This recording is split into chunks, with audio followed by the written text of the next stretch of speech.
Bank മേഖലയിൽ ഏറ്റവും ഉയർന്ന രീതിയിലുള്ള ഒരു ജോലി ഒരു ഓഫീസറായി തന്നെ തുടങ്ങുക, ഇത് സാധാരണഗതിയിൽ ഏതൊരു ഗ്രാജുവേറ്റിൻ്റെയും സ്വപ്നമാണ്. അങ്ങനെ കാത്തിരിക്കുന്ന ആൾക്കാർക്ക് ഏറ്റവും നല്ലൊരു അവസരം ഇപ്പോൾ വന്നിരിക്കുന്നു. IBPS PO നോട്ടിഫിക്കേഷൻ ഇറങ്ങിയിട്ടുണ്ട്.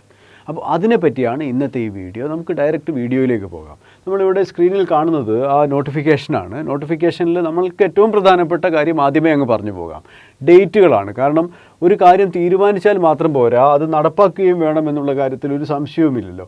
അപ്പോൾ ഇതിൽ ഈ ഡേറ്റുകൾ കഴിഞ്ഞു പോയാൽ പിന്നെ നമുക്ക് ആ തീരുമാനം നടപ്പാക്കാൻ പറ്റില്ല. അതുകൊണ്ട് തന്നെ ഈ ഡേറ്റുകൾ ശരിക്കും ഒന്ന് മനസ്സിലാക്കിയിരിക്കുന്നത് നന്നായിരിക്കും. ഇവിടെ ഓൺലൈൻ രജിസ്ട്രേഷനും മറ്റും, അതായത് എഡിറ്റ് മോഡിഫൈ ചെയ്യുക, എല്ലാ കാര്യങ്ങളും ഉൾപ്പെടെയുള്ളത് ഇതിലാണ് വരുന്നത്. ഡേറ്റ് ശ്രദ്ധിച്ച് നോക്കുക. ഓഗസ്റ്റ് 1 മുതൽ 21 വരെയുള്ള ദിവസങ്ങളിലാണ് നമുക്ക് ഇത് അപേക്ഷിക്കാൻ പറ്റുക. അപ്പോൾ സാധാരണഗതിയിൽ സാധാരണ ഭാഷയിൽ പറഞ്ഞാൽ if you want to apply these are the dates. Already open ആണ്. ഇനി വൈകാതെ തന്നെ എന്ത് ചെയ്യുക, അപേക്ഷിക്കുക. അപ്ലിക്കേഷൻ ഫീ അടയ്ക്കാനുള്ള ഡേറ്റുകൾ ഇത് തന്നെയാണ്. 1-ാം തീയതി മുതൽ ഓഗസ്റ്റ് 1-ാം തീയതി 2024 മുതൽ 21/8/2024 വരെ നമുക്ക് പേയ്മെൻറ്റ് ചെയ്യാൻ പറ്റും. പിന്നെ പ്രീ എക്സാമിനേഷൻ ട്രെയിനിങ്ങിനെ പറ്റിയ ഒരു സംഗതിയുണ്ട്. വളരെ സീരിയസ് ആയിട്ട് എടുക്കുന്ന ആൾക്കാർക്ക് ഒരുപാട് ഉപകാരമൊന്നും ഇല്ലാത്ത സംഗതികളാണ് പ്രീ എക്സാം ട്രെയിനിങ്. ഒരു 5-10 ദിവസത്തെ ഒരു ചെറിയൊരു ട്രെയിനിങ് തന്നതുകൊണ്ട് പരീക്ഷ എന്താണെന്നുള്ള ചെറിയൊരു ധാരണ കിട്ടുമെന്നല്ലാതെ പരീക്ഷയിൽ വിജയിക്കാൻ ആവശ്യമായ അവഗാഹമൊന്നും ലഭിക്കാൻ സാധ്യതയില്ല. അതുകൊണ്ട് if you are very serious about this, you need not attend to this.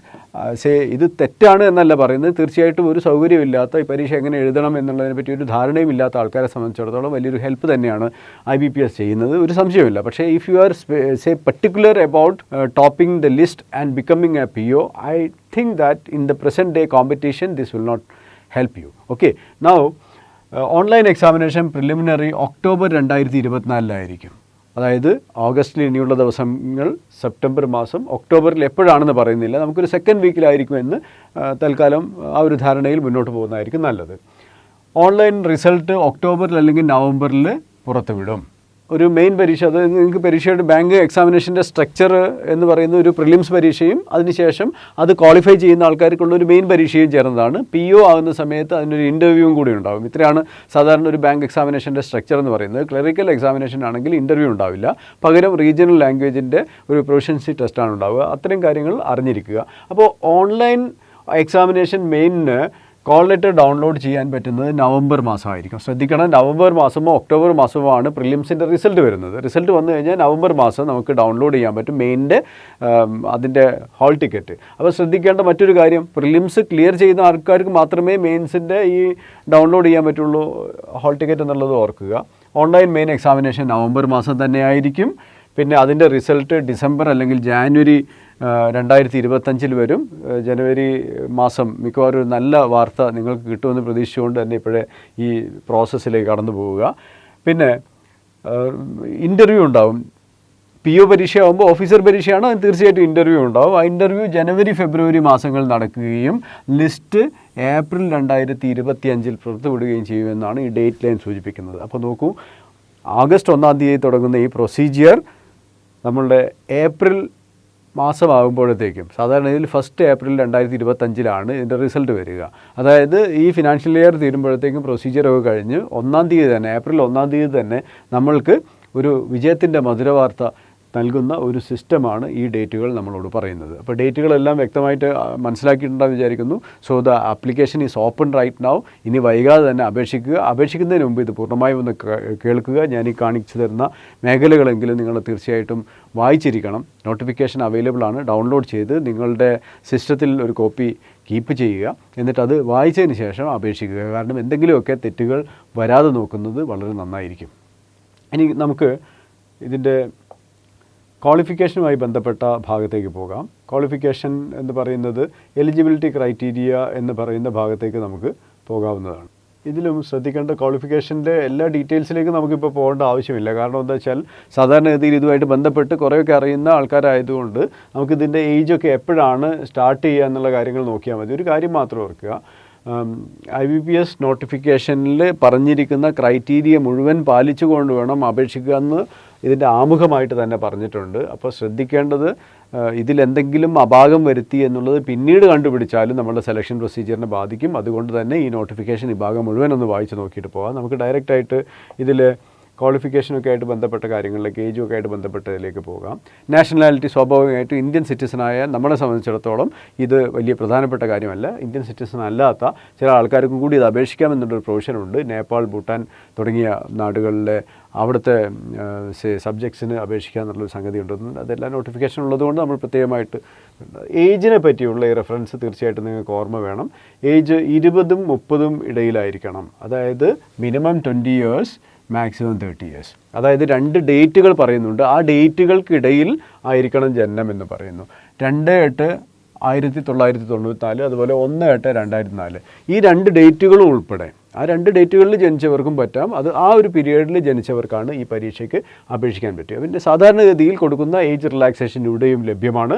Scheduled caste and scheduled ട്രൈബിന് 5 വർഷത്തെയും അതർ ബാക്ക്വേർഡ് ക്ലാസ്സസ് ക്രീമി ലെയറിൽ പെടാത്ത non creamy layer certificate produce ചെയ്യാൻ പറ്റുന്ന ആൾക്കാർക്ക് 3 വർഷത്തേതും, അതുപോലെ എന്തെങ്കിലും ബെഞ്ച് മാർക്ക് ഡിസബിലിറ്റി ഉള്ള വൈകല്യമുള്ള ആൾക്കാർക്ക് 10 വർഷവും, അങ്ങനെ പ്രത്യേകമായിട്ട് ഒരു എക്സ് സർവീസ്മെനുള്ള 5 വർഷത്തേത്, അങ്ങനെ കുറേ കാര്യങ്ങൾ ഇതിൽ പറയുന്നുണ്ട്. നിങ്ങൾ ഇതിൽ ഏതെങ്കിലും കാറ്റഗറിയിൽ വരുന്നവരാണെങ്കിൽ ഈ സെക്ഷൻ തീർച്ചയായിട്ടും ഒന്ന് വായിച്ചു നോക്കണം. അതുപോലെ 1984 റയറ്റ്സിൽ എന്തെങ്കിലും ദുരിതങ്ങൾ ഉണ്ടായിട്ടുള്ള ആൾക്കാർക്ക് 5 വർഷം റിലാക്സേഷനൊക്കെ ഉണ്ട്. 84 റയറ്റ് എന്ന് പറയുന്നത് ഡൽഹിയിലെ ആ റയറ്റായിരിക്കും ഉദ്ദേശിക്കുന്നത്. അപ്പോൾ അത് അത്തരം if it is relevant only you need to go to that. Okay. പിന്നെ ഓരോ കാറ്റഗറിയിലും ഡീറ്റെയിൽ ആയിട്ട് കൊടുത്തിട്ടുണ്ട്. അപ്പോൾ നിങ്ങളുടെ ഏത് കാറ്റഗറിയിലാണോ നിങ്ങൾ ബാധിക്കുന്നത് അത് മാത്രം നിങ്ങൾ കൂടുതലായിട്ട് നോക്കുക. നിങ്ങൾ അതിൻ്റെ കൂടുതൽ അറിവുകൾ നേടാൻ വേണ്ടിയിട്ടല്ല നോട്ടിഫിക്കേഷൻ നോക്കുന്നത്. നിങ്ങളുടെ ആപ്ലിക്കേഷനിൽ അപാകങ്ങൾ ഇല്ലാതിരിക്കാൻ വേണ്ടിയും നിങ്ങൾക്ക് ലഭ്യമാകാവുന്ന ആനുകൂല്യങ്ങൾ നഷ്ടപ്പെടാതിരിക്കാനും വേണ്ടി തീർച്ചയായും നോട്ടിഫിക്കേഷൻ വായിക്കുക. ഒരുപാട് വൈകല്യങ്ങളൊക്കെ ഇതിൽ ഡിസ്പ്ലേ ചെയ്തിട്ടുണ്ട്. അതിലേതെങ്കിലും നിങ്ങൾക്ക് വരുന്നുണ്ടെങ്കിൽ അത് മാത്രം നിങ്ങൾ റെഫർ ചെയ്ത് പോവുക. ഇതിൽ EWSുമായിട്ട് ബന്ധപ്പെട്ട ഒരു ചെറിയ കാര്യമുണ്ട്, അത് നോക്കുന്നതാണ്. എക്കണോമിക്കലി വീക്കർ സെക്ഷന് വേണ്ടിയിട്ടുള്ള റിസർവേഷനുമായി ബന്ധപ്പെട്ട് പറയുന്ന കണ്ടീഷൻസ് ഒന്ന് ഓർക്കുന്നത് നല്ലതായിരിക്കും. അങ്ങനെയുള്ള ആൾക്കാർ ഇപ്പം കൂടുതലുള്ളത് കൊണ്ട്, അത്തരം ആൾക്കാർ ഇതൊരു പുതിയ കാറ്റഗറി ഓഫ് റിസർവേഷൻ ആയതുകൊണ്ടും റിലേറ്റീവ്ലി നോളജ് കുറവായതുകൊണ്ടും അറിവ് കുറവായതുകൊണ്ടാണ് ഞാനിതൊന്ന് ജസ്റ്റ് റെഫർ ചെയ്യുന്നത്. അതായത് persons who are not covered under existing scheme of reservation, ഇപ്പോൾ നിലവിലുള്ള റിസർവേഷനുകളിൽ ഉൾപ്പെടാത്ത ആൾക്കാർക്ക് മാത്രമാണ് ഇത് കിട്ടുന്നത്.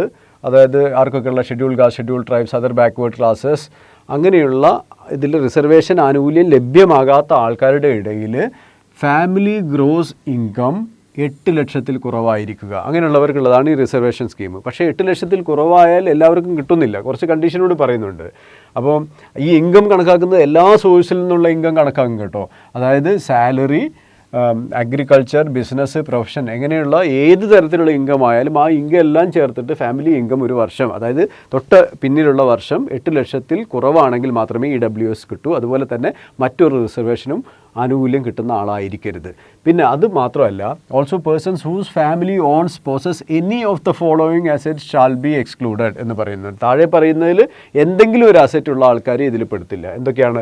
5 acres of agriculture land and above, അതായത് 5 അതിൽ കൂടുതലോ ഏക്കർ അഗ്രികൾച്ചർ ലാൻഡ് ഉണ്ടാകാൻ പാടില്ല. Residential flat of 1000 square feet and above, 1000 square ഫീറ്റോ അതിൽ കൂടുതലോ ഉള്ള റെസിഡൻഷ്യൽ താമസിക്കുന്നതിനുള്ള ഫ്ലാറ്റ് ഉണ്ടാകാൻ പാടില്ല. Residential plot of 100 square yards and above in notified municipality, മുനിസിപ്പാലിറ്റിയിലാണെങ്കിൽ 100 സ്ക്വയർ വാര എന്നുള്ള ഇതിൻ്റെ കറക്റ്റ് മീറ്റർ അല്ലെങ്കിൽ സെൻറ്റ് നമ്മളുടെ രീതിയിലേക്ക് കൺവേർട്ട് ചെയ്താൽ നിങ്ങൾ ഏതെങ്കിലും സിവിൽ എഞ്ചിനീയേഴ്സുമായിട്ട് കൺസൾട്ട് ചെയ്താൽ അവർ പറഞ്ഞു തരും.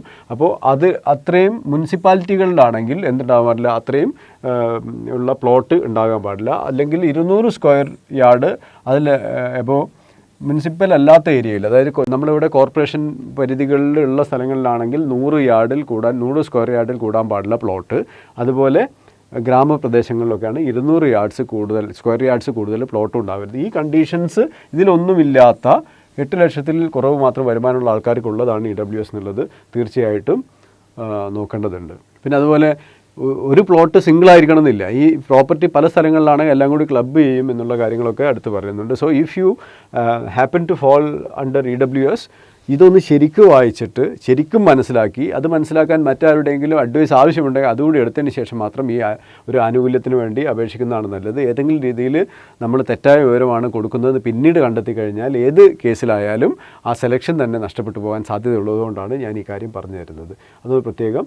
ഇനി നമ്മളുടെ ഏറ്റവും പ്രധാനപ്പെട്ട മറ്റൊരു കാര്യമാണ്, എല്ലാവർക്കും അറിയുന്നതാണെങ്കിലും ഓർക്കുക, നമ്മൾ ഇതുകൊണ്ടൊക്കെ എന്തെങ്കിലും കാര്യമുണ്ടോ, എന്ന് സാധാരണ ഓരോ ബിരുദധാരിയും സ്വയം ചോദിക്കാറുണ്ട്, സമൂഹത്തിൽ പലരും അവരോടും ചോദിക്കാറുണ്ട്, ഡിഗ്രി നേടിയിട്ട് എന്തെങ്കിലും കാര്യമുണ്ടോയെന്ന്. ഒരു ചെറിയ കാര്യം ഇതാണ്, നിങ്ങൾക്ക് അപേക്ഷിക്കാൻ യോഗ്യതയുണ്ട്. എന്താണ് യോഗ്യത? എഡ്യൂക്കേഷണൽ ക്വാളിഫിക്കേഷൻ ഡിഗ്രിയാണ്. In any discipline. നോക്കൂ, ചില ആൾക്കാർ തെറ്റിദ്ധാരണ പരത്തും, എഞ്ചിനീയർക്കേ പറ്റുള്ളൂ, എഞ്ചിനീയർമാർക്ക് ഇനി പറ്റില്ല, ബിടെക്കാർക്ക് പറ്റില്ല, ഇനി ബികോമുകാർക്കേ പറ്റൂ, അല്ലെങ്കിൽ അവർക്ക് പറ്റില്ല, അങ്ങനെ പറഞ്ഞ് പലതരത്തിലും നമ്മളെ നെഗറ്റീവ് ആക്കാൻ വേണ്ടി ഇഷ്ടംമാതിരി ആൾക്കാർ ഇറങ്ങിയിട്ടുണ്ടാവും. അപ്പോൾ അത്തരം ആൾക്കാർക്കൊക്കെയുള്ള മറുപടി IBPS കൊടുക്കുന്നുണ്ട്, നമ്മൾ കൊടുക്കേണ്ടത് എന്താണ്? Degree in any discipline from a university recognised by government of India or any equivalent qualification recognised such as central government. ഒന്നുകിൽ ഗവൺമെൻറ് അംഗീകരിച്ച, ഇന്ത്യയുടെ ഗവൺമെൻറ് അംഗീകരിച്ച ഏതെങ്കിലും യൂണിവേഴ്സിറ്റിയിൽ നിന്നുള്ള ഒരു ഡിഗ്രി, അതല്ലെങ്കിൽ അതിന് തുല്യമായ മറ്റേതെങ്കിലും സംവിധാനത്തിൽ നിന്ന് സെൻട്രൽ ഗവൺമെൻറ് അംഗീകരിച്ച സംവിധാനത്തിൽ നിന്ന് ഡിഗ്രിക്ക് തുല്യമായ യോഗ്യത, ഇതുണ്ടെങ്കിൽ പരീക്ഷ എഴുതാം. അപ്പോൾ ഈ പരീക്ഷയ്ക്കാണ് പ്രാധാന്യമെന്ന് IBPS ഇവിടെ പറയാതെ പറയുന്നു. അതായത് നിങ്ങൾ വലിയൊരു കോളേജിൽ നിന്ന്, ഏറ്റവും പ്രമുഖമായ കോളേജിൽ നിന്ന് ഡിഗ്രി എടുത്തിട്ടുണ്ടെന്നുള്ളതുകൊണ്ട് ഇവിടെ ഒരു പ്രത്യേകിച്ച് പ്രയോറിറ്റി ഒന്നുമില്ല. പകരം നിങ്ങൾക്കും ഒരു ഡിഗ്രി ഉണ്ട്, അതുകൊണ്ട് അപേക്ഷിക്കാം. അപേക്ഷിച്ച് കഴിഞ്ഞാൽ ഞങ്ങൾ നിങ്ങളെ സെലക്ട് ചെയ്യുന്നൊരു മെത്തേഡുണ്ട്, അതാണ് ഇവിടെ പറയാൻ പോകുന്നത്. ആ മെത്തേഡിലൂടെ നിങ്ങൾ കടന്നു വന്നാൽ, നിങ്ങൾ അതിൽ എക്സൽ ചെയ്താൽ യു വിൽ ബി സെലക്റ്റഡ്. അതാണ് IBPS പറയുന്ന കാര്യം. പേഴ്സൻറ്റേജ് കാൽക്കുലേറ്റ് ചെയ്യേണ്ടത്, അതായത് CGPA അങ്ങനെയൊക്കെ സ്കോറുകളുള്ള ആൾക്കാർ എങ്ങനെയാണ് പേഴ്സൻറ്റേജ് ചെയ്യേണ്ടത് എന്നുള്ളത് ഇവിടെ കൊടുത്തിട്ടുണ്ട്. അതൊന്ന് നിങ്ങൾ നോക്കണം. നിങ്ങളുടെ CGPAക്കാരാണെങ്കിൽ, അതായത് പേഴ്സൻറ്റേജ് മാർക്ക് ഓൾറെഡി സർട്ടിഫിക്കറ്റ് രേഖപ്പെടുത്തുന്നില്ല എങ്കിൽ തീർച്ചയായിട്ടും ഈ മെത്തേഡ് നിങ്ങളൊന്ന് നോക്കി വെക്കണം. അതിൽ നിങ്ങൾ റെലവൻ്റ് ആയിട്ടുള്ള ഏതാണെന്ന് വെച്ചാൽ അത് ഫോളോ ചെയ്യുകയാണ് വേണ്ടത്.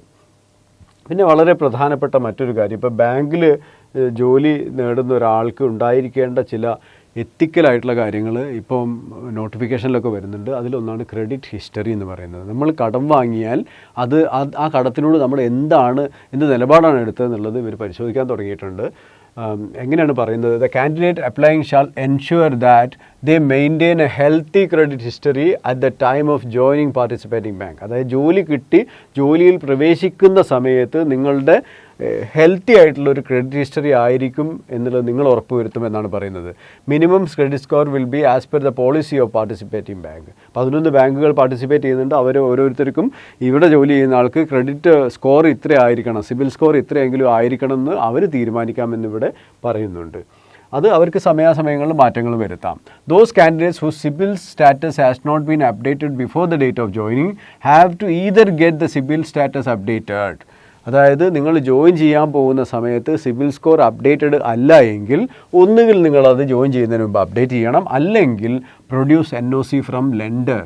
അതായത് നിങ്ങൾ കടം തന്ന ആൾക്കാരുടെ ഓർഗനൈസേഷനോട് ഒരു NOC, നോ ഒബ്ജക്ഷൻ സർട്ടിഫിക്കറ്റ് കൊണ്ടുവരണം. എന്താണ്? There is no outstanding with respect to the account adversely reflected in സിബിലിൽ സിബിലിൽ നെഗറ്റീവ് ആകാൻ, അല്ലെ സിബിൽ സ്കോർ താഴേക്ക് പോകാൻ കാരണമായ, അല്ലെ സിബിൽ സ്കോർ റിഫ്ലക്റ്റ് ചെയ്തിരിക്കുന്ന ആ കടബാധ്യത ഇപ്പോഴില്ല എന്ന് ഉള്ള ഒരു NOC ആ ഓർഗനൈസേഷൻ കൊണ്ടുവരുമെന്ന് പറയുന്നുണ്ട്. അപ്പോൾ നിങ്ങൾക്ക് എന്തെങ്കിലുമൊക്കെ ലോണൊക്കെ, പ്രത്യേകിച്ച് എഡ്യൂക്കേഷൻ ലോണൊക്കെ ഉണ്ടെങ്കിൽ ഒന്ന് ചെന്ന് സിബിൽ സ്കോർ ഒന്ന് ചെക്ക് ചെയ്ത് നോക്കുക. ഇപ്പോഴേ അതിൻ്റെ കാര്യങ്ങളൊക്കെ ഒന്ന് പ്രോപ്പറാക്കി വെക്കുക. ഓക്കെ, നിങ്ങൾ ശരിയായ രീതിയിൽ അടയ്ക്കുന്നുണ്ടെങ്കിൽ സിബിൽ സ്കോർ ഹയർ ലെവലിലേക്ക് പോകാനുള്ള സാധ്യതയാണുള്ളത്. അത് പ്രത്യേകം ശ്രദ്ധിക്കുക. ഇനി നമ്മളെ ബാധിക്കുന്ന, ജോലിയില്ലാത്ത ആൾക്കാരെ ബാധിക്കുന്ന മറ്റൊരു പ്രധാനപ്പെട്ട കാര്യത്തിലേക്കാണ് നമ്മൾ പോകുന്നത്. അതായത് സാധാരണഗതിയിൽ അപേക്ഷിക്കണോ വേണ്ടോ എന്നുള്ളത് ആൾക്കാർ തീരുമാനിക്കുന്ന പ്രധാനപ്പെട്ട ഒരു കാര്യമാണ് അപേക്ഷിക്കാനുള്ള തുക, ഫീസ് എന്താണെന്നുള്ളത്. തീർച്ചയായിട്ടും അത്യാവശ്യം കുഴപ്പമില്ലാത്ത ഒരു വലിയ ഫീസ് തന്നെയാണ് IBPS ഈടാക്കുന്നത്. സാധാരണ ഉള്ള ആൾക്കാർക്ക് 850 രൂപയാണ് GST അടക്കം ഇവർ നമ്മളോട് ഈടാക്കുന്നത്. അതേസമയത്ത് റിസർവേഷൻ ആനുകൂല്യമുള്ള SC ST അതുപോലെ തന്നെ ബെഞ്ച് ഡിസബിലിറ്റി ഉള്ള ആൾക്കാർക്ക് 175 രൂപയാണുള്ളത്. അപ്പോൾ അത് ശ്രദ്ധിക്കണം. IBPSൻ്റെ നോട്ടിഫിക്കേഷൻ കഴിഞ്ഞതിലൊക്കെ ഇത് തന്നെ ആയതുകൊണ്ട് നിങ്ങൾ ഏകദേശം പ്രിപ്പയർഡ് ആയിരിക്കണം. ശ്രദ്ധിക്കേണ്ട ഒരു കാര്യം, ഇത് അടയ്ക്കണമല്ലോ എന്നാലോചിച്ച് അപേക്ഷിക്കാതിരിക്കരുത്. കാരണം നിങ്ങൾക്ക് കിട്ടാൻ പോകുന്ന സാലറിയൊക്കെ ബാങ്കിൽ നല്ല സാലറിയാണ് കിട്ടാൻ പോകുന്നത്.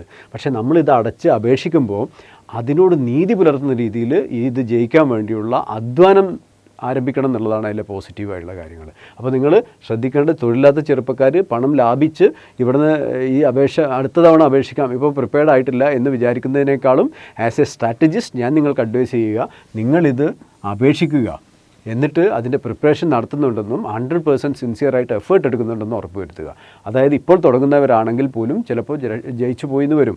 3 മാസങ്ങൾ കൊണ്ട്, 3 മാസത്തെ പ്രിപ്പറേഷൻ കൊണ്ട് ഒരു പരീക്ഷയുടെ അന്തിമഘട്ടത്തിലെത്താനും സെലക്ഷൻ നേടിയെടുക്കാനും സാധിച്ചിട്ടുള്ള ഒരുപാട് സ്റ്റുഡൻസ് എനിക്കുണ്ട്. അപ്പോൾ നിങ്ങൾ ഡയറക്ഷൻ്റെ അച്ചീവേഴ്സ് വീഡിയോസൊക്കെ ഒന്ന് പരിശോധിച്ചാൽ ഈ അടുത്ത കാലത്തും അങ്ങനെ ചുരുങ്ങിയ കാലം കൊണ്ട് വിജയം നേടിയെടുത്ത സ്റ്റുഡൻസിൻ്റെ വീഡിയോസ് നിങ്ങൾക്ക് കാണാൻ പറ്റും. അപ്പോൾ നിങ്ങൾക്ക് സാധ്യമാണ്. ആദ്യം ഇതൊരു എക്സ്ക്യൂസായിട്ട് അയ്യോ ഇത്ര ഫീസുണ്ടോ, ഞാൻ പഠിച്ച് തുടങ്ങിയിട്ടേ ഉള്ളൂ, എനിക്കിപ്പോൾ അപേക്ഷ കിട്ടുമെന്ന് ഉറപ്പില്ല എന്നുള്ള രീതിയിൽ ചിന്തിച്ച് അപേക്ഷിക്കാതിരിക്കരുത്. ഇത് തടസ്സമാകരുത്. ഈ വീഡിയോ കാണുന്ന രക്ഷിതാക്കളോട് എനിക്ക് പറയാനുള്ളത്, നിങ്ങളുടെ കുഞ്ഞുങ്ങൾ ബാങ്ക് പരീക്ഷയ്ക്കും മറ്റും അപേക്ഷിക്കുന്നവരാണെങ്കിൽ അല്ലെങ്കിൽ പഠിക്കുന്നവരാണെങ്കിൽ അവർക്ക് പരീക്ഷയ്ക്ക് അപേക്ഷിക്കാനുള്ള ഒരു തുക അവരുടെ അക്കൗണ്ടിൽ ആദ്യമേ ഉണ്ടാക്കുന്നുണ്ട് എന്ന് നിങ്ങളൊന്ന് ഉറപ്പുവരുത്തുന്നത് നന്നായിരിക്കും. ഓരോ പരീക്ഷയ്ക്ക് അപേക്ഷിക്കാനും വേണ്ടി 850 രൂപയ്ക്കും 175 രൂപയ്ക്കും വേണ്ടി രക്ഷിതാക്കളുടെ മുന്നിൽ പോയി നിൽക്കുക എന്നുള്ളത് ഒരുപക്ഷേ ഇവരുടെ അഭിമാനബോധത്തെയൊക്കെ ബാധിച്ചാൽ അവർ ഇത്തരം അവസരങ്ങളിൽ നിന്ന് ഒഴിഞ്ഞു മാറാനുള്ള സാധ്യതയുണ്ട്. അതുകൊണ്ട് തീർച്ചയായിട്ടും നിങ്ങൾ അവരെ ഹെൽപ്പ് ചെയ്യുക. അതുപോലെ പരീക്ഷ എഴുതുമ്പോൾ പഠിക്കാൻ വേണ്ട സാഹചര്യങ്ങൾ ഒരുക്കി കൊടുക്കുക. ഇതൊക്കെ നിങ്ങളും തീർച്ചയായിട്ടും ചെയ്യേണ്ടതാണ്. നമുക്കിനി ഈ പരീക്ഷയെ പറ്റി ആണല്ലോ നമ്മൾ പ്രധാനമായിട്ടും ബോധേഡായിരിക്കുന്നത്. ഈ പരീക്ഷകൾക്കും ഈ സെലക്ഷൻ പ്രൊസീജിയറിനും ട്രെയിനിങ് കൊടുക്കുന്ന കേരളത്തിലെ ഏറ്റവും മികച്ച, അല്ലെങ്കിൽ സൗത്ത് ഇന്ത്യയിൽ തന്നെ ഏറ്റവും മികച്ച സ്ഥാപനമാണ് ഡയറക്ഷൻ എന്നുള്ള കാര്യത്തിൽ സംശയമില്ല. അപ്പോൾ അതിൽ പ്രിലിംസ് പരീക്ഷയുടെ സ്ട്രക്ചറാണ് നമ്മളിവിടെ കാണുന്നത്. നമ്മൾ ഈ പരീക്ഷയുടെ സ്ട്രക്ചറിലേക്ക് പോവുകയാണ്. പരീക്ഷ നേരത്തെ പറഞ്ഞു പ്രിലിംസും ഉണ്ട്, മെയിൻസും ഉണ്ട്. പ്രിലിംസ് ഉണ്ട് എന്ന് പറഞ്ഞാൽ ആദ്യം നടക്കുന്ന ആദ്യഘട്ട പരീക്ഷയാണ് എന്നുള്ളത് നിങ്ങൾക്ക് മനസ്സിലായിട്ടുണ്ടാകും. അതിൻ്റെ എക്സാമിനേഷൻ്റെ സ്ട്രക്ചർ ജസ്റ്റ് ഒന്ന് നോക്കുക. ഒരുപക്ഷെ പരിചിതമായിട്ടുണ്ടാകും. ബാങ്ക് പരീക്ഷകളിലേക്ക് പോകുന്ന ആൾക്കാർ കുറച്ച് കാലമായിട്ടുള്ള സ്ട്രക്ചറിൽ മാറ്റമൊന്നും വരുത്തിയിട്ടില്ല. ഇവിടെ നോക്കുക, English language, quantitative aptitude, reasoning ability, 3 സെക്ഷനുകളാണ് ഉള്ളത്. 3 ടെസ്റ്റുകളായിട്ട് നമ്മൾ അതിനെ കാണണം. കാരണം ഓരോന്നിനും ഇൻഡിവിജ്വലി കട്ട് ഓഫ് ഉണ്ട്, അതുപോലെ ഇൻഡിവിജ്വലി അലോട്ടഡ് ടൈമുണ്ട്, അതുപോലെ തന്നെ ടോട്ടൽ കട്ട് ഓഫും ഉണ്ട്. ഇതെല്ലാം പരീക്ഷ ജയിക്കാൻ ആവശ്യമാണ്. അത് ശ്രദ്ധിച്ച് നോക്കുക. എങ്ങനെയാണ് നോക്കൂ, ഇംഗ്ലീഷ് ലാംഗ്വേജിൽ 30 ചോദ്യങ്ങൾ 30 മാർക്ക്, ക്വാണ്ടിറ്റേറ്റീവ് ആപ്റ്റിറ്റ്യൂഡ് അല്ലെങ്കിൽ കണക്ക് എന്ന് നമുക്ക് പറയാവുന്ന ഭാഗത്ത് 35 ചോദ്യങ്ങൾ 35 മാർക്ക്, റീസണിങ് അബിലിറ്റിയിൽ 35 ചോദ്യങ്ങൾ 35 മാർക്ക്, ഇങ്ങനെയാണുള്ളത്. എപ്പോഴും ശ്രദ്ധിക്കേണ്ടത് ഇതെല്ലാം ഇൻഡിവിജ്വാലിറ്റിയുള്ള സെക്ഷൻസാണ്, ഒന്നും മറ്റൊന്നല്ല. കാരണം റീസണിങ് എന്ന് പറയുന്നത് കണക്കല്ല. കണക്കിൽ റീസണിങ് ഉണ്ടാവാം, പക്ഷേ കണക്ക് റീസണിങ് ഒന്നല്ല. കണക്ക് റീസണിങ് ഒന്നാണെങ്കിൽ ഇത് രണ്ടും കൂടി ക്ലബ് ചെയ്തിട്ട് ഒറ്റ ഭാഗമാക്കിയാൽ മതിയായിരുന്നു. അതായത് തെറ്റിദ്ധാരണകൾ പലർത്തുന്ന പല ചിന്തകളും പല സ്ഥലങ്ങളിൽ നിന്ന് ഉയരുന്നതുകൊണ്ട് ഞാൻ ആദ്യം പറയാം, രണ്ടും രണ്ട് അപ്രോച്ച് ആവശ്യമുണ്ട്. അപ്പോൾ നോക്കൂ, ആകെ 100 ചോദ്യങ്ങൾ 100 മാർക്ക്, 100.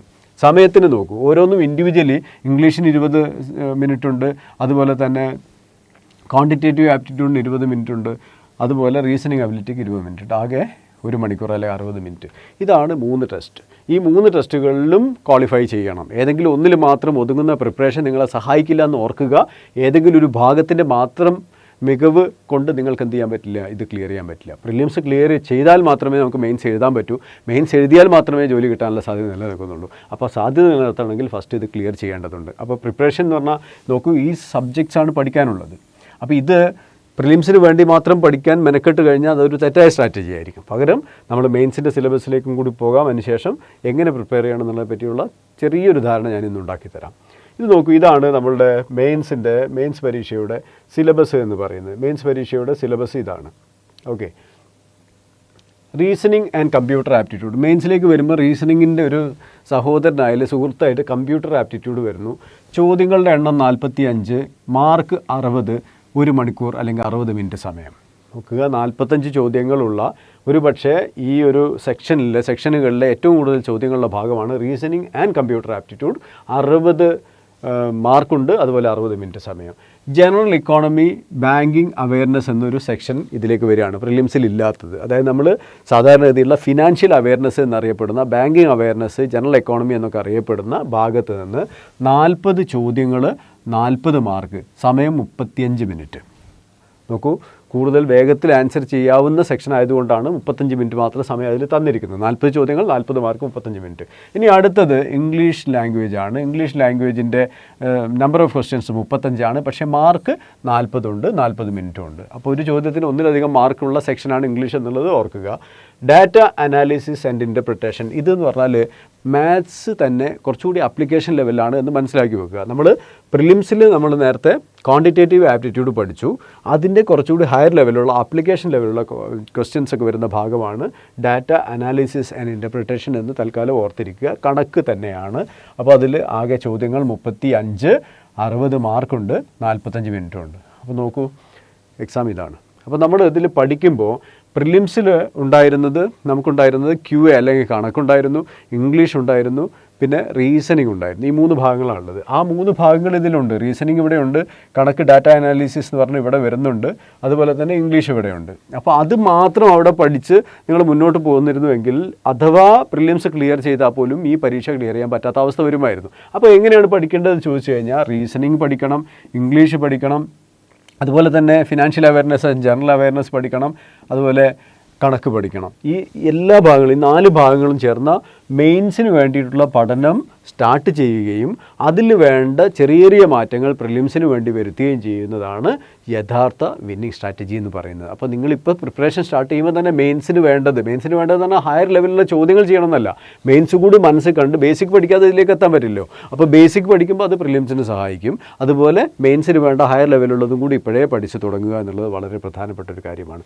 അപ്പോൾ പരീക്ഷയുടെ സ്ട്രക്ചർ മനസ്സിലായി, പ്രിലിംസ്, മെയിൻസ്, മാർക്കുകളെല്ലാം മനസ്സിലായി. ഇതിൻ്റെ സമയത്തെ കൂടി ഒന്ന് പറഞ്ഞുതരാം. ഇതിൽ കുറച്ച് കാര്യമുണ്ട്. ഇതിൽ മെയിൻസിൻ്റെ ചെറിയൊരു അഡീഷണൽ എലമെൻറ്റ് വരുന്നുണ്ട്, അതുകൂടി ഒന്ന് പറഞ്ഞുതരാം. ഇവിടെ ആകെ 155 ചോദ്യങ്ങൾ. നേരത്തെ പ്രിലിംസിൽ നമ്മൾ 100 ചോദ്യങ്ങൾ പറഞ്ഞു, ഒബ്ജക്റ്റീവ് ടൈപ്പ് ആയിരുന്നു. ഇതും 155 ചോദ്യങ്ങൾ ഈ പറഞ്ഞത് മുഴുവനും, അതായത് 45 ക്വസ്റ്റ്യൻസ് റീസണിങ് ആൻഡ് കമ്പ്യൂട്ടർ അവയർനെസ്സിൽ ആപ്റ്റിറ്റ്യൂഡിലുള്ളത്, ജനറൽ ഇക്കോണമിയിലുള്ള 40 ചോദ്യങ്ങൾ, ഇംഗ്ലീഷ് ലാംഗ്വേജിൽ 35 ചോദ്യങ്ങൾ, അതുപോലെ തന്നെ ഡാറ്റ അനാലിസിസ് ആൻഡ് ഇൻ്റർപ്രിട്ടേഷനിൽ 30 ചോദ്യങ്ങൾ. ആദ്യം 155 ചോദ്യങ്ങൾ ഒബ്ജക്റ്റീവ് ടൈപ്പാണ്. അതിൽ ആകെ 200 മാർക്കുണ്ട്. ഈ ഭാഗം ചെയ്യാൻ നമുക്ക് 3 മണിക്കൂർ സമയം കിട്ടും. അതിനുശേഷം തുടർച്ചയായി തന്നെ ഇംഗ്ലീഷ് ലാംഗ്വേജിൻ്റെ ഒരു ഭാഗം കൂടി വരുന്നു, ഡിസ്ക്രിപ്റ്റീവ് ഇംഗ്ലീഷ്. അതിൽ നിങ്ങളോട് ഒരു ലെറ്ററും ഒരു എസ്സേയും എഴുതാനാണ് ആവശ്യപ്പെടുക. 2 ചോദ്യങ്ങളുണ്ടാകും, 25 മാർക്ക്, അരമണിക്കൂർ സമയം. അപ്പോൾ മെയിൻ പരീക്ഷയുടെ ആകെ സമയം എന്ന് പറഞ്ഞാൽ 3 മണിക്കൂർ മാത്രമല്ല, പ്ലസ് 30 മിനിറ്റ്സ് കൂടിയുണ്ട്. അപ്പോൾ 3 മണിക്കൂർ 30 മിനിറ്റ്സാണ് മെയിൻ പരീക്ഷ എഴുതേണ്ടത്. അപ്പം പരീക്ഷ തന്നെ 3.5 മണിക്കൂർ നീണ്ടു നിൽക്കുന്ന ഒരു സാഹചര്യമാണ് മെയിൻ പരീക്ഷയിലുള്ളതെന്നും ചാലഞ്ചിങ് ആണെന്നും ഇപ്പോഴേ മനസ്സിലാക്കുക. കുറച്ചൊക്കെ അടങ്ങിയിരുന്ന് ഡെസ്ക് വർക്ക് ചെയ്യാനുള്ള കഴിവ് ഇപ്പോഴേ ഉണ്ടാക്കിയെടുക്കുന്നവർക്ക് അസ്വസ്ഥതകളില്ലാതെ ഇങ്ങനെ ഒരു പരീക്ഷ പൂർണ്ണമായിട്ടും സക്സസ്ഫുള്ളി എഴുതി തീർക്കാൻ പറ്റും എന്നുള്ളത് മനസ്സിലാക്കിക്കൊണ്ട് മുന്നോട്ട് പോകുന്നത് വളരെ ഉപകരിക്കുന്നതാണ്. അപ്പോൾ ഇതിൻ്റെ ഒരു സ്ട്രാറ്റജി നിങ്ങൾ കൊണ്ടുവരേണ്ടത് എന്താണെന്ന് വെച്ചാൽ മെയിൻ പരീക്ഷ ഫോക്കസ് ചെയ്തുകൊണ്ട് തന്നെ പഠിക്കുക, സെലക്റ്റീവായിട്ട് പ്രിലിംസിന് വേണ്ടി കാര്യങ്ങൾ ചെയ്യുക. അതായത് കൂടുതൽ ടെസ്റ്റുകൾ തുടക്കത്തിൽ പ്രിലിംസ് പരീക്ഷ വരെ നിങ്ങളുടെ ടെസ്റ്റ് പേപ്പറുകൾ മുഴുവൻ പ്രിലിംസ് മോഡൽ ടെസ്റ്റ് പേപ്പേഴ്സ് നടത്തുക. അതേസമയത്ത് പഠനം മെയിൻസിലൂടെ വേണ്ടത് ചെയ്തുകൊണ്ടിരിക്കുക. കാരണം കുറച്ചുകൂടി ആഴത്തിൽ കുഴിച്ചു പോകുമ്പോഴാണ് ഉപരിതലങ്ങളിലുള്ള കാര്യങ്ങളെപ്പറ്റി കൂടുതൽ വ്യക്തത വരിക. മെയിൻസ് പരീക്ഷയ്ക്ക് വേണ്ടി പഠിച്ചു തുടങ്ങിയ ഒരാൾക്കാണ് പ്രിലിംസിലെ സാധാരണഗതിയിലുള്ള ചോദ്യങ്ങൾ പോലും എളുപ്പത്തിൽ ആൻസർ ചെയ്യാൻ പറ്റുക. പിന്നെ ഏറ്റവും പ്രധാനപ്പെട്ട ഒരു മാജിക് എന്ന് പറയുന്ന ഒരു മാജിക് വേർഡ് ബാങ്ക് പരീക്ഷയിൽ പ്രാക്ടീസാണ്. നിങ്ങൾ എത്രമാത്രം പ്രാക്ടീസ് ചെയ്യുന്നോ അത്രയും കൂടുതൽ വിദഗ്ധരായിക്കൊണ്ടിരിക്കും എന്നുള്ളതാണ് ഇതിൽ മനസ്സിലാക്കേണ്ടത്. പിന്നെ വേറൊരു കാര്യം കൂടി IBPS പറയുന്നുണ്ട്, എന്തെങ്കിലും ചേഞ്ച് സ്ട്രക്ചറിൽ വരികയാണെങ്കിൽ will be intimated through authorised IBPS website. ഈ സൈറ്റ് ഒന്ന് ഓർത്ത് വെച്ചോളൂ, www.ibps.in. വളരെ പ്രധാനപ്പെട്ട സൈറ്റാണ്. അത് നിങ്ങൾ ഇടയ്ക്കിടയ്ക്ക് വിസിറ്റ് ചെയ്തുകൊണ്ടിരിക്കണം. കാരണം ഈ പരീക്ഷയിൽ ഈ പറഞ്ഞ സ്ട്രക്ചറിൽ എന്തെങ്കിലും മാറ്റം വരുത്തണമെന്ന് IBPS തീരുമാനിക്കുകയാണെങ്കിൽ ഇവിടെ പറയും എന്നാണ് പറഞ്ഞത്.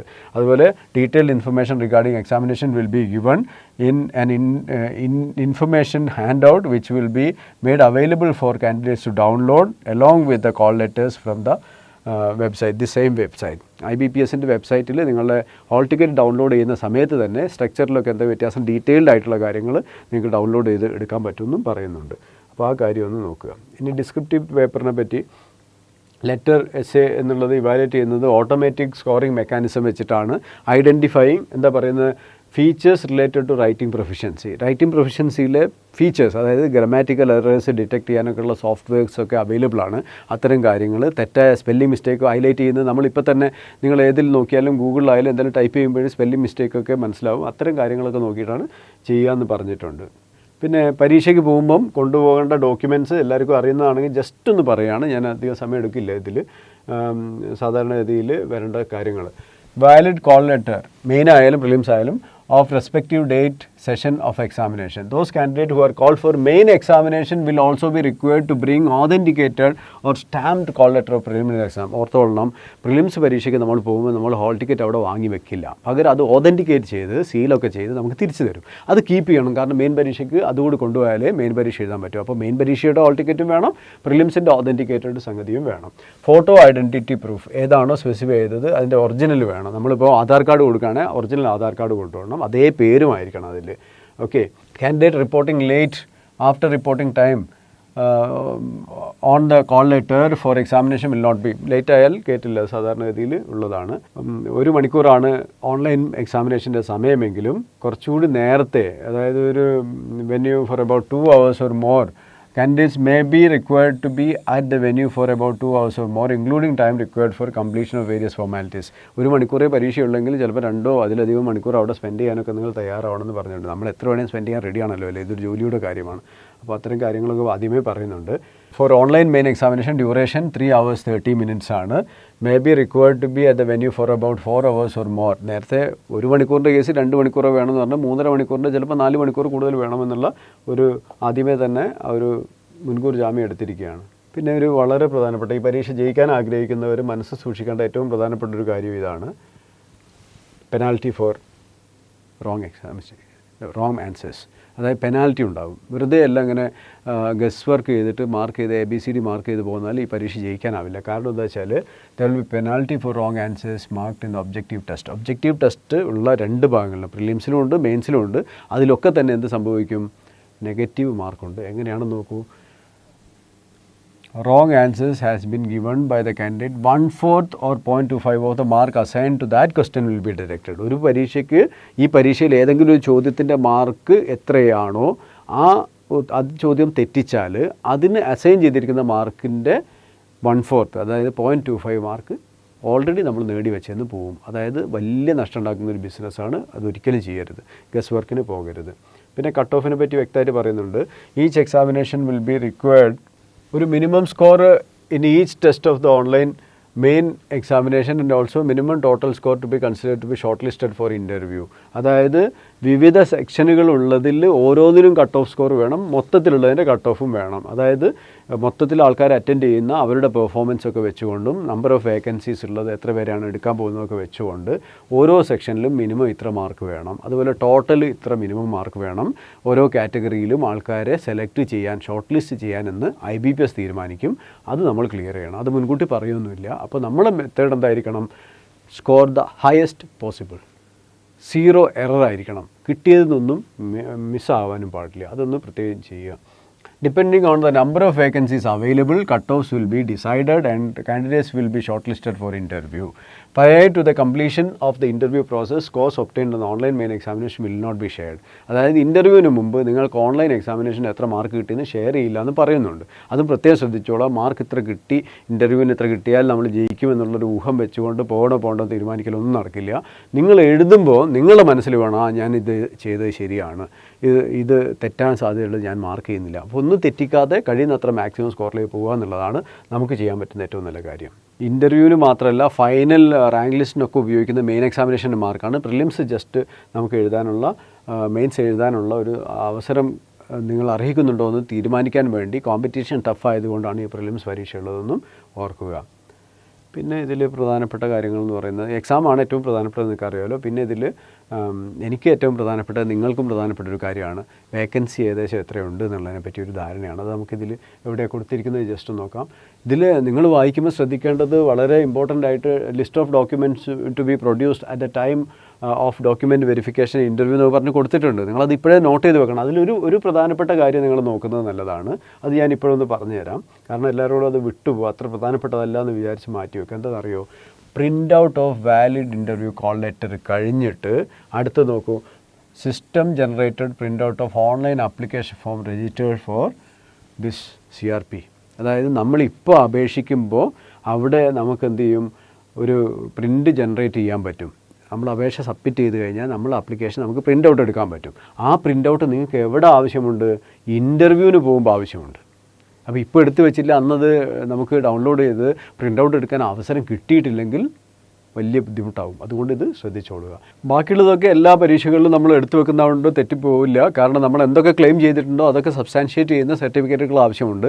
ഓരോന്നും ഏത് അതോറിറ്റിയിൽ നിന്നാണ് വേണ്ടതെന്നുള്ളത് നോട്ടിഫിക്കേഷനിൽ പിന്നീട് കൊടുത്തിട്ടുണ്ട്. ഉദാഹരണത്തിന് നമ്മളുടെ OBC വിഭാഗത്തിൽപ്പെടുന്ന creamy layer, non creamy layer certificate district മജിസ്ട്രേറ്റിൻ്റെ അല്ലെങ്കിൽ ഏറ്റവും ചുരുങ്ങിയ തഹസിൽദാരുടെ അടുത്തെങ്കിലും വാങ്ങിയിരിക്കണം എന്നൊക്കെ പറഞ്ഞ് കൊടുത്തിട്ടുണ്ട്.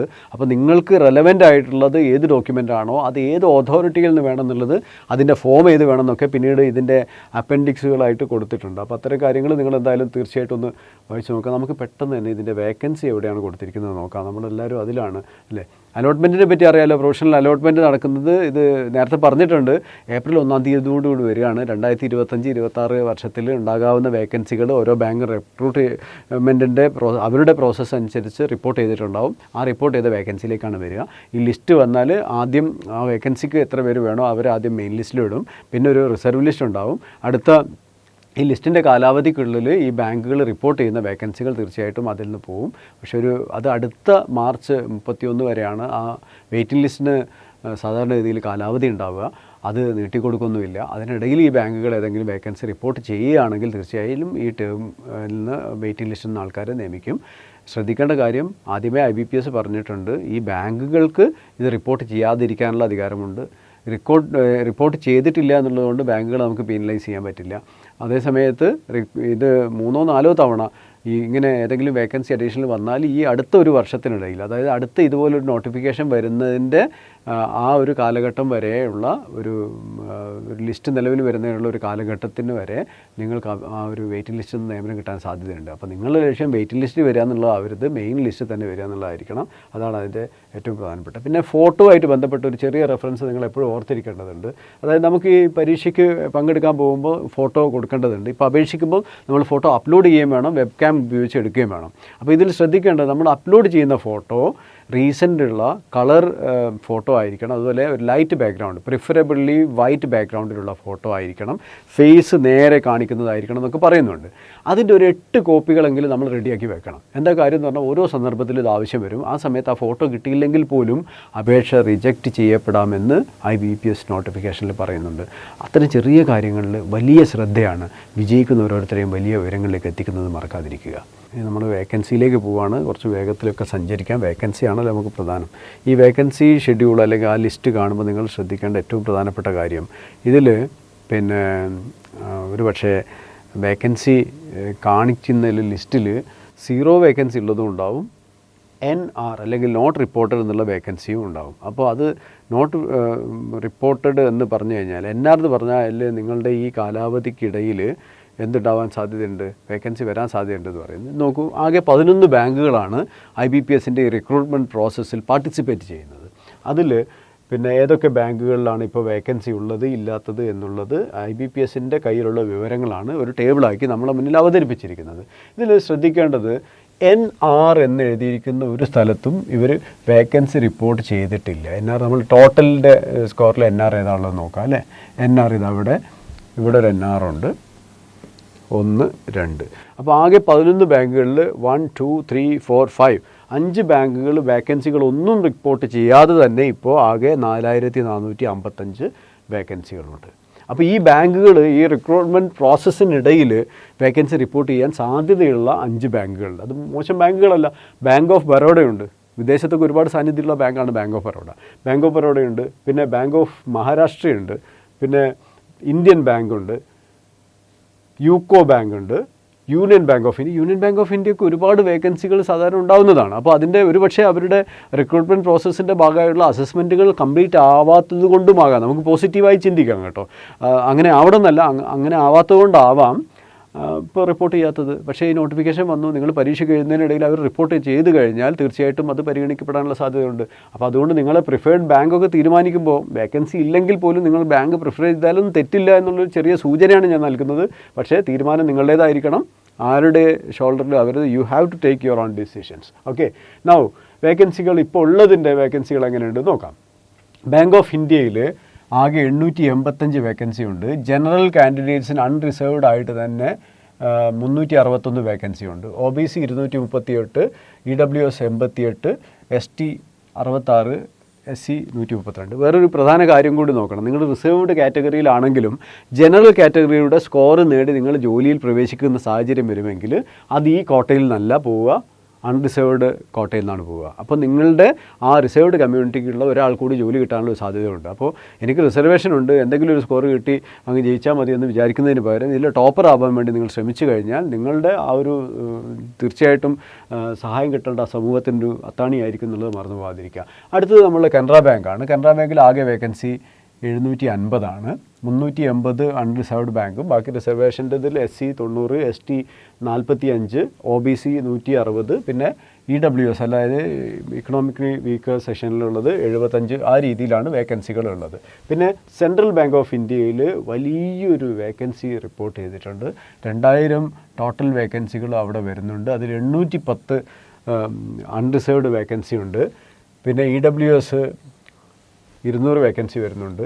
OBC 540, ST 150, SC 300 വേക്കൻസികളുണ്ട്. നല്ല വേക്കൻസി, ഒരുപക്ഷെ ഇത്തവണ ഏറ്റവും കൂടുതൽ വേക്കൻസി റിപ്പോർട്ട് ചെയ്തിരിക്കുന്നത് സെൻട്രൽ ബാങ്ക് ഓഫ് ഇന്ത്യയിലാണ്. എനിക്ക് തോന്നുന്നു ഈ റിക്രൂട്ട്മെൻറ്റിൽ ഇത്തവണ ഏറ്റവും കൂടുതൽ ആൾക്കാർ കയറാൻ പോകുന്നതും ആയിരിക്കും. നേരത്തെ അങ്ങനെ ചില സമയത്തുണ്ട്, ചില സീസണുകളിൽ ഡയറക്ഷനിൽ ജോയിൻ ചെയ്തിട്ടുള്ള മിക്കവാറും ആൾക്കാർ കാനറ ബാങ്കിലായിരിക്കും, ഇപ്പോൾ യൂണിയൻ ബാങ്കിലായിരിക്കും. ഒരുപക്ഷെ ഇത്തവണ എനിക്ക് തോന്നുന്നത് സെൻട്രൽ ബാങ്ക് ഓഫ് ഇന്ത്യയിലേക്കായിരിക്കും മൊത്തത്തിൽ ഡയറക്ഷനിൽ നിന്നൊക്കെ ആൾക്കാർ പോകാൻ പോകുന്നതെന്നാണ്. പിന്നെ ഇന്ത്യൻ ഓവർസീസ് ബാങ്ക് ഉണ്ട്, 260 വേക്കൻസികൾ. അതിൽ 42 SC, ST 22, OBC 84, EWS 22, unreserved 90 ഇങ്ങനെയാണുള്ളത്. പിന്നെ പഞ്ചാബ് നാഷണൽ ബാങ്ക് 200 വേക്കൻസികളുമായിട്ട് തൊട്ട് പിന്നാലെയുണ്ട്. 81 അൺറിസേർവ്ഡ്. പിന്നെ EWS 20, OBC 54, 15 ST, അതുപോലെ തന്നെ SC 30 ഇങ്ങനെയാണുള്ളത്. ഇതിൽ OBCക്കാരൊക്കെ ശ്രദ്ധിക്കേണ്ട ഒരു കാര്യമുണ്ട്. റിസർവേഷൻ ഉണ്ടെങ്കിലും കട്ട് ഓഫ് ഒന്നും വലിയ വ്യത്യാസം ഉണ്ടാവില്ല.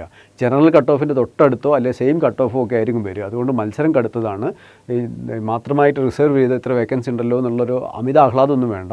നല്ല മെനക്കേട് വേണം, നന്നായിട്ട് അധ്വാനിക്കണം വിത്ത് എ വിന്നിങ് സ്ട്രാറ്റജി.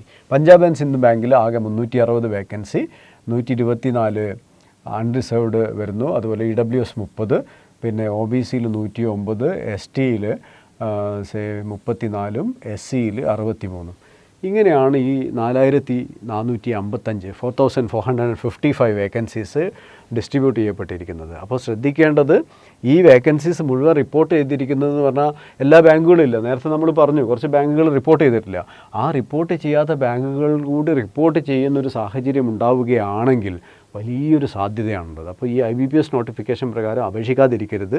വേക്കൻസിയൊക്കെ വരും. ചില ആൾക്കാർ ഈ ബാങ്കിലില്ലല്ലോ ആ ബാങ്കിലില്ലല്ലോ എന്നാൽ അപേക്ഷിക്കുന്നില്ല എന്നുള്ള രീതിയിലൊക്കെ തീരുമാനിക്കുക. അങ്ങനെ ഒന്നും ചെയ്യരുത്.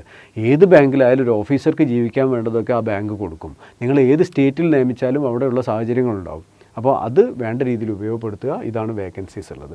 അപ്പോൾ നമ്മൾ ഇന്നത്തെ വീഡിയോയുടെ അവസാന ഘട്ടത്തിലേക്ക് എത്തിക്കഴിഞ്ഞു. നിങ്ങൾ ഇന്ന് ഈ IBPS PO നോട്ടിഫിക്കേഷൻ്റെ ഏറ്റവും പ്രധാനപ്പെട്ട സംഗതികളൊക്കെ മനസ്സിലാക്കിയിട്ടുണ്ട്. എടുക്കേണ്ട ഒരു തീരുമാനം ഇന്ന് തന്നെ അപേക്ഷിക്കുന്നു എന്നുള്ളതാണ്. അപേക്ഷിക്കുന്നതിന് മുമ്പ് ഈ നോട്ടിഫിക്കേഷൻ തീർച്ചയായിട്ടും പൂർണ്ണമായിട്ടൊന്ന് വായിക്കുക. പ്രത്യേകിച്ച് നിങ്ങളുടെ ഏതെങ്കിലും വിഭാഗമോ ഏതെങ്കിലും പ്രത്യേകതകളോ ഉണ്ടെങ്കിൽ അതുമായി ബന്ധപ്പെട്ട മേഖലകൾ തികച്ചും വായിച്ച് മനസ്സിലാക്കുക. മനസ്സിലാകാത്ത എന്തെങ്കിലും കാര്യമുണ്ടെങ്കിൽ നിങ്ങൾക്ക് ഈ വീഡിയോയിൽ കമൻറ്റ് ചെയ്യാവുന്നതാണ്. ഞങ്ങൾ അതിന് വേണ്ട ഹെൽപ്പ് നിങ്ങളെ ചെയ്യുന്നതാണ്. നിങ്ങളെ കോൺടാക്ട് ഡീറ്റെയിൽസ് ഇട്ട് കഴിഞ്ഞാൽ നിങ്ങൾക്ക് വേണ്ട ക്ലാരിഫിക്കേഷൻ നിങ്ങൾക്ക് എത്തിക്കാനുള്ള സംവിധാനം ചെയ്തു തരുന്നതാണ്. അറിയാതെ ചെയ്യരുത്, അറിഞ്ഞുകൊണ്ട് മാത്രം ചെയ്യുക. ഓക്കെ. പിന്നെ രണ്ടാമത്, അപേക്ഷിക്കാതിരിക്കരുത്. അപേക്ഷിക്കുന്നവർ ഇന്ന് നമ്മുടെ വീഡിയോയിൽ പറഞ്ഞ ഡേറ്റ് ലൈൻ സ്കീപ്പ് ചെയ്തുകൊണ്ട് അപേക്ഷിക്കുക. അതിൽ ഉപേക്ഷ കാണിക്കാതിരിക്കുക. കാരണം എന്താ വെച്ചാൽ time line is very important. ഇത് എക്സ്റ്റെൻഡ് ചെയ്യുമോ റിലാക്സ് ചെയ്യുമോ എന്നൊന്നും വിചാരിക്കരുത്. ഒന്നും ചെയ്യില്ല, ഒന്നും സാധാരണ ഇത് നടക്കില്ല. ഇപ്പോൾ നമ്മൾ ഒരുപാട് ദുരന്തങ്ങളൊക്കെ അനുഭവിക്കുന്ന പ്രദേശങ്ങളിലുള്ള ആൾക്കാരോടുകൂടിയാണ് പറയണത്, എങ്ങനെയെങ്കിലും അപേക്ഷിക്കുക. വയനാട്ടിലൊക്കെയുള്ള ആൾക്കാരുണ്ട്, പഠിക്കുന്ന ആൾക്കാരൊക്കെ ഉണ്ട്. ഒരുപാട് ദുരന്തം നിറഞ്ഞ സാഹചര്യമാണ്, മനസ്സൊക്കെ തകർന്നിരിക്കുകയാണ്. എങ്കിലും ഇപ്പോൾ ഈ അവസരം ഉപയോഗിച്ച് നിങ്ങൾ അപേക്ഷിച്ചിട്ടേക്കുക. ആ കാര്യത്തിലൊന്നും വിട്ടുവീഴ്ച ചെയ്യരുത്. അപ്പോൾ എല്ലാവർക്കും ഈ ഒരു പരീക്ഷയിൽ അപേക്ഷിക്കാൻ മാത്രമല്ല വിജയം നേടിയെടുക്കാനും സാധിക്കട്ടെ എന്ന് ആശംസിക്കുന്നു. പക്ഷേ ഒരു കാര്യം ഉറപ്പാണ്, ഒരു വിന്നിംഗ് സ്ട്രാറ്റജിയിൽ വളരെ ശക്തമായ രീതിയിലുള്ള പ്രിപ്പറേഷൻ നിരന്തരം ചെയ്തുകൊണ്ടിരിക്കുകയും പ്രാക്ടീസ് ചെയ്തുകൊണ്ടേയിരിക്കുക എന്നുള്ളതും ഈ പരീക്ഷ വിജയിക്കുവാനും ഇൻ്റർവ്യൂ സ്റ്റേജിലെത്താനും ആവശ്യമാണ്. ഇൻ്റർവ്യൂവിനും ട്രെയിനിങ് ആവശ്യമാണ്. എല്ലാം തികഞ്ഞ ബാങ്കിലെ ആവശ്യമായ കോഴ്സ് ഞങ്ങൾ നടത്തുന്നുണ്ട്. ഡയറക്ഷനിൽ വളരെ കാലമായി നടത്തിക്കൊണ്ടിരിക്കുന്നു. അതിൽ ക്വാളിറ്റിയിലൊരു വിട്ടുവീഴ്ചയും ഇല്ലാതെ അനാവശ്യമായ എല്ലാം ഒഴിവാക്കിക്കൊണ്ട് ആവശ്യമുള്ളതെല്ലാം നിരന്തരം ചെയ്തുകൊണ്ട് റീഇൻഫോഴ്സ് ചെയ്തുകൊണ്ട് കോഴ്സ് അവൈലബിളാണ്. നമ്മളുടെ പുതിയ ഓഫ്ലൈൻ ബാച്ചുകൾ അടുത്ത് സ്റ്റാർട്ട് ചെയ്യുന്നുണ്ട്. 12-ാം തീയതി സ്റ്റാർട്ട് ചെയ്യുന്ന ഓഫ്ലൈൻ ബാച്ചിലേക്കുള്ള അഡ്മിഷൻ നടന്നുകൊണ്ടിരിക്കുന്നുണ്ട്. ഓൺലൈനും ഞങ്ങളുടെ ഹെൽപ്പ് അവൈലബിൾ ആണ്. നിങ്ങൾക്ക് ഏത് വേണമെങ്കിൽ തിരഞ്ഞെടുക്കാം. വിജയിക്കാനാണ് തീരുമാനമെങ്കിൽ വൈകുന്നത് എന്ത്? വിജയിക്കാൻ കഷ്ടപ്പെട്ടല്ല, ഇഷ്ടപ്പെട്ട് പഠിക്കണമെന്നാണ് ഡയറക്ഷൻ്റെ ഫിലോസഫി. ആ ഫിലോസഫിയിലേക്ക് നിങ്ങളും എത്തുക. നിങ്ങളുടെ അധ്വാനം ഇഷ്ടപ്പെടുക. അതിന് ഏറ്റവും ആദ്യം വേണ്ടത് ഡയറക്ഷൻ്റെ വിന്നിംഗ് സ്ട്രാറ്റജി ബാച്ചുകളിലേക്ക് ജോയിൻ ചെയ്യുക എന്നുള്ളതാണ്. ഇന്ന് തന്നെ ഓൾ ദി ബെസ്റ്റ്.